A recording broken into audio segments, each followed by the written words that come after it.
We got a question coming up here from Arden. What's considered too big of an age difference for a fiancé visa? My fiancé is 20 years younger than me, and is that going to give me problems getting an approval for the visa? This is kind of a tough question, simply because we've seen decisions run the gamut, and as we've always said, everything comes down to the discretion of the consular officer conducting the interview.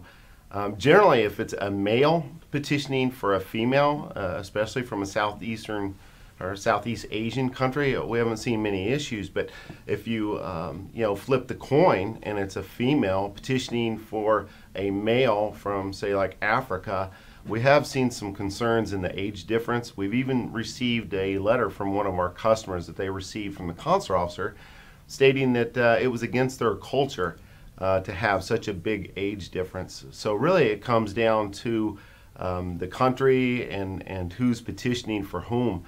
If you do have any questions or concerns regarding age difference or any circumstances whatsoever, you could always give us a call at Rapid Visa, and we'd be more than happy to talk about your case or your specific situation. But unfortunately, it's impossible to give a concrete answer on that because it's very subjective, and it really comes down to the decision or the discretion of the consular officer.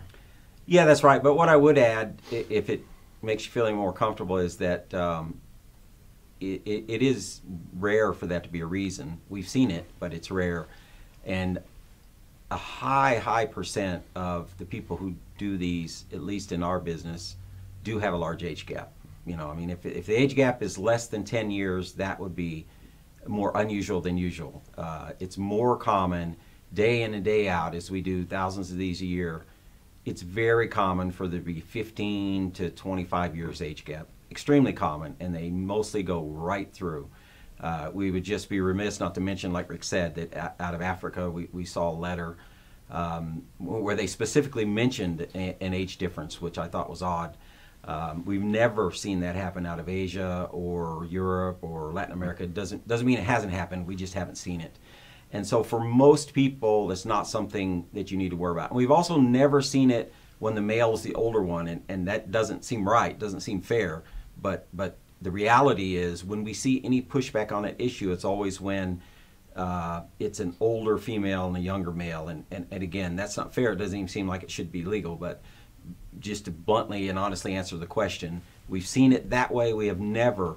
We've done 40-year age gaps where a man is 65 and a woman's 25. We've done a lot of those. In fact, I don't know how many, but it's dozens, at least dozens, several a year for sure.